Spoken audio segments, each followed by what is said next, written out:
بسم اللہ الرحمن الرحیم۔ میں دعا زہرا جو ایک بچی کا مسئلہ پورے پاکستان میں، پوری دنیا میں اس وقت موضوع گفتگو ہے، اس حوالے سے بات کرنا چاہوں گا۔ پہلی بات تو میں دعا زہرا کے والدین سے کروں گا کہ اللہ نے آپ کو ہمت دی ہے، حوصلہ دیا ہے اور والدین ہونے کا آپ حق ادا کر رہے ہیں۔ دوسری بات دعا زہرا سے کروں گا کہ بیٹا اگر آپ کو اس جوان سے پیار ہے اور آپ اس کے ساتھ رہنا چاہتی ہیں تو آپ طریقے سے شرعی تقاضوں کے مطابق، پاکستان کے آئین قانون کے مطابق، انسانی قدروں اور اپنی تہذیب کے مطابق یہ کام انجام دیں۔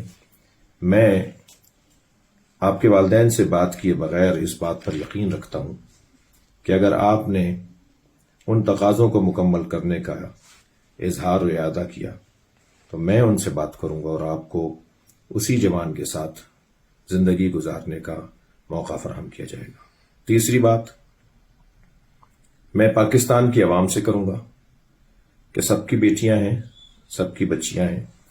اگر پاکستان میں کسی سازش کے تحت اس مسئلے کو سجایا گیا ہے کہ پاکستان میں نکاح اور ازدواجی شرعی تعلقات کو مورد گفتگو قرار دے کر، موضوع گفتگو قرار دے کر یورپ، مغرب اور غیر مسلم بے حیا معاشروں میں یورپ اور مغرب کی بے حیائی کو بات کر رہا ہوں، وہاں کی اچھی باتوں کو نظر انداز نہیں کر رہا، بلکہ وہاں کی بری باتوں کو یہاں اگر رائج کرنے کی کوئی تحریک اس کے بعد اٹھائی جائے گی اور موضوع گفتگو قرار دیا جائے گا۔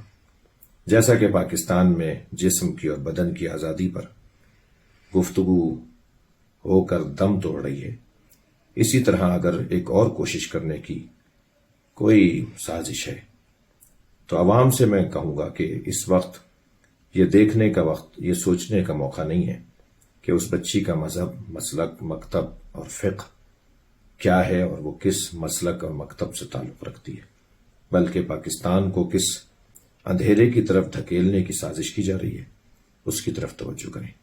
اور آخری بات، چوتھی بات پاکستان کے اداروں سے کروں گا کہ پاکستان کے ادارے آئین اور قانون کے مطابق اور فقہ جعفریہ میں ولی کی اجازت کے بغیر شادی نہیں ہو سکتی۔ ولی اسے کہتے ہیں جس نے دنیا میں منتقل بھی کیا ہو اور سرپرستی بھی کی ہو، پالا پوسا بھی ہو، پڑھایا لکھایا بھی ہو۔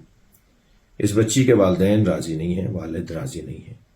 رضایت کے بغیر فقہی اعتبار سے یہ شادی جائز نہیں ہے۔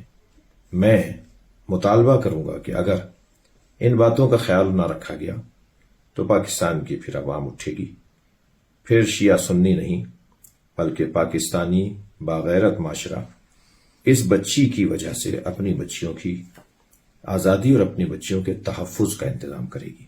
پھر احتجاج کا عمل شروع ہوگا، پھر یقیناً اس ملک میں قانون اور آئین کو مد نظر رکھتے ہوئے، قانون ہاتھ میں لیے بغیر اپنا جائز، اپنا قانونی حق حاصل کرنے کے لیے لوگ احتجاج کے لیے باہر نکلیں گے۔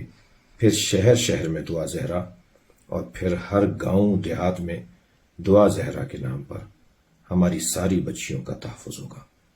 السلام علیکم ورحمۃ اللہ وبرکاتہ۔ He tried.